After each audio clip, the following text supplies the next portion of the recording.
Hi guys, welcome back to my channel. So आज की video is gonna be full of emotions और अपने experience से आज मैं आपको बताने वाली हूँ रेलिकेशन और कॉशन लेटर के बारे में। बहुत लोगों को डाउट है ये एविएशन सेक्टर में रेलिकेशन, कॉशन लेटर, टर्मिनेशन, ये क्या टर्म्स है, किस बारे में ये यूज़ होती हैं। तो ये जो वीडियो मैं स्टार्ट कर रही हूँ रात के 1 बजे स्टार्ट कर रही हूँ, तो अपने एक्सपीरियंस से बता रही हूँ, मेरे साथ हुआ है। क्योंकि आई डोंट नो, मुझे आपके लिए टॉपिक जब भी कोई सोचता है दिमाग में तो मेरे साथ वो चीज़ें क्यों बुरी लग जाती है। बट ठीक है, whatever happen happens for good. So आज सुबह की बात है, मेरा टेस्ट था। जैसे मैंने आपको बताया मैं भी अपने ट्रेनिंग पीरियड पे हूँ, तो मेरा टेस्ट था एंड फर्स्ट ही मॉड्यूल था। फर्स्ट मॉड्यूल में बेसिकली फर्स्ट या फिर कोई भी एंड तक मॉड्यूल हो, आप लोगों को पता है DGCA का एग्ज़ाम होते हैं, फिर जिस भी कंपनी में आप है उनका एक स्पेसिफिक एग्ज़ाम होता है। तो इसी तरीके से कोई भी एग्ज़ाम होता है उसके 3 से 4 चीज़ें होती हैं। First is MCQ exam, another one is the viva exam and third one is always your what you से प्रैक्टिकल एग्ज़ाम। ठीक है, जैसे अलग अलग स्टेट्स में जैसे इमरजेंसी का है तो उसमें प्रैक्टिकल लेते हैं, कस्टमर सर्विस होता है, तो मतलब अलग अलग मॉड्यूल है। एक्जैक्टली मैं अभी आपको आइडिया नहीं दे सकती, बट होता है। ठीक है, हर कंपनी में होता है। तो इसी सिमिलर तरीके से today I had my exam. ठीक है, फाइनल जिसे हम कहते हैं। उसके बाद हमें एक सर्टिफिकेट मिल जाता है।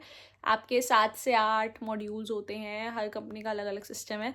तो आपको हर 7-8 मॉड्यूल के बाद एक मॉड्यूल कंप्लीट किया तो एक सर्टिफिकेट, सेकंड करा तो सेकंड सर्टिफिकेट, ऐसे ही 3 से 3.5 महीने का कोर्स होता है। तो इसी तरीके से आज सुबह मेरा एग्ज़ाम था, जिसके लिए हमें 1 दिन का टाइम मिलता है पढ़ने के लिए। तो obviously I am also person, तो मैंने पढ़ाई की थी, बिल्कुल की थी। वट एक्चुअली हैपन, जो MCQ का एग्ज़ाम था वो 100 मार्क्स का था एंड पासिंग मार्क्स हमेशा 90 होते हैं। तो यस, मेरे जो मार्क्स आए वो 94 आए out of 100, which is good score I could say. लोग 100 आउट ऑफ 100 भी लाते हैं, बट मैंने मतलब मेरे को सेटिस्फैक्शन थी कि मेरे 94 आए, which is a good marks according to me, and I cleared MCQ वाला।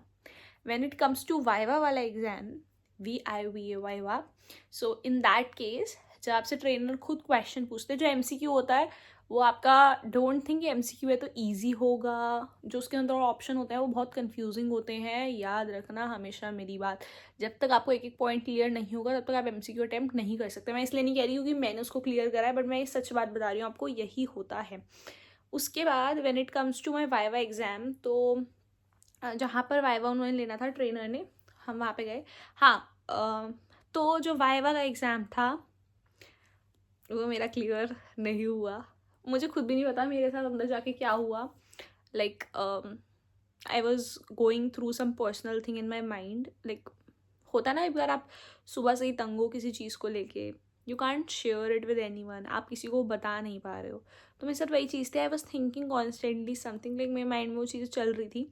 And when I went inside, trainer asked me start, like उन्होंने क्वेश्चन पूछना स्टार्ट करे। 5 to 6 क्वेश्चन बहुत मिनिमम होते हैं जो वो पूछते हैं।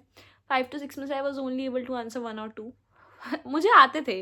मैंने ट्रेनर को भी आज यही बात बोली, लाइक जो आपको पढ़ाते हैं वो अलग होते हैं, जो आपके टेस्ट लेने आते हैं वो अलग होते हैं। तो जो टेस्ट ले रहे थे, आई सेड कि sir I don't know, but eventually I know, but I am not able to answer it. तो एंड इवन क्योंकि वो आपका स्कोर देख रहे होते हैं, आपके जो पहले स्कोर रहे होते हैं वो देख रहे होते हैं, तो मेरे स्कोर अच्छे ही रहे थे। मैं वन शॉट क्लियर कर जाती थी। But I don't know what happened this time कि मैं वो वाइवा क्लियर नहीं कर पाई। अब क्यों, प्रैक्टिकल का भी एग्ज़ाम होता है।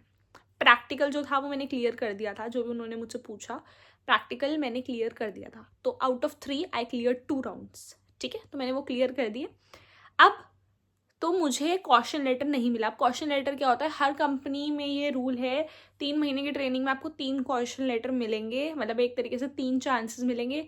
3 चांसेस पर भी नहीं कर पाए तो आपको रेलिकेट कर देंगे, लाइक दूसरा बैच दे देंगे। Always remember. और एक मॉड्यूल में एक ही कॉशन लेटर होना चाहिए, एक से ज़्यादा मिलेगा तो भी रेलिकेट कर दोगे।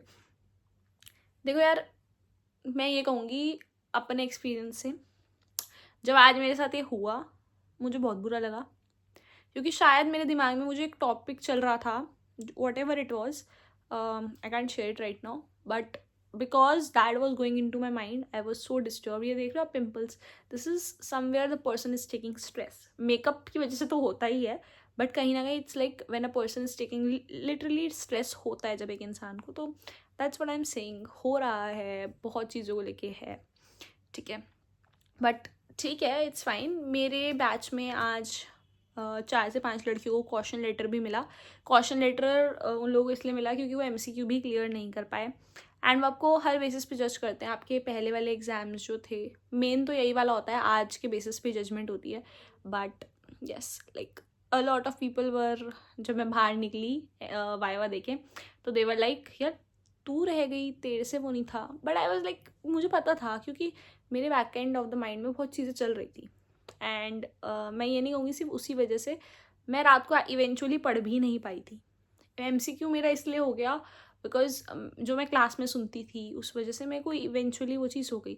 But when it comes to viva, वो पॉइंट टू पॉइंट. तो अभी इस चीज़ का मैं यही कहूँगी, I have all my notes, everything ready with me, जो मेरे को पढ़ाई करनी है. I have 2 notebooks with me and कल एक बार फिर से होने वाला है. And definitely I am going to clear it. अब कुछ भी हुआ, I have to study and yes, I do it. You guys pray for it.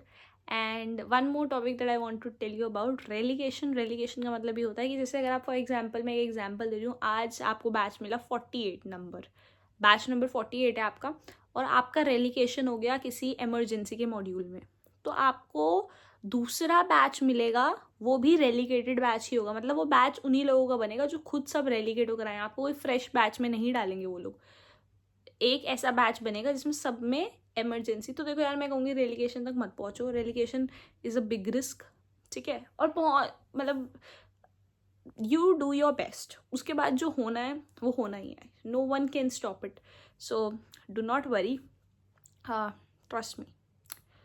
मेरे साथ खुद हुआ है. एंड जब मैं वहाँ से बाहर निकली, I was like personally losing hope.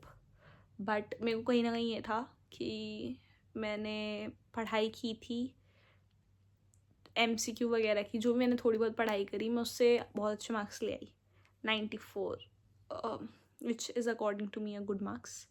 But when it comes to viva, वो मेरा इसीलिए ही क्लियर नहीं हुआ because I think there was a lot of things going in the back of and of my mind. And yes, ठीक है, whatever it happened. And the last term that I need to describe is termination. Guys, termination तो एक बिल्कुल and है.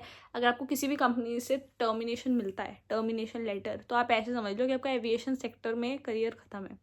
Termination is, क्योंकि वो आपको बहुत सारे चीज़ों के बाद टर्मिनेशन देते हैं. या तो आपका उस पर्टिकुलर कंपनी से नाम हट जाएगा हमेशा के लिए, लाइक आप उस पर्टिकुलर कंपनी में अप्लाई ही नहीं कर सकते उस पोस्ट के लिए.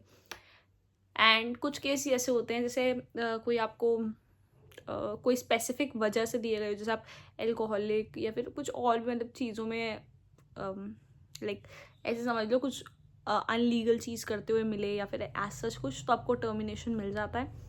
सो yes, this was all the information I want to give you. And मैं इस वीडियो को पोस्ट कर दूँगी. एंड मैं कुछ भी करूँ, मैं अपने वादे में हमेशा हूँ. मैं रोज़ एक वीडियो ज़रूर लाती हूँ आप लोगों के लिए. जो भी नेक्स्ट वीडियो लानी हो, do let me know. Journey के बारे में आप मुझसे पूछ रहे थे, that I'll bring the video very very soon. तब तक keep praying and keep motivating. I just love you all. Bye bye.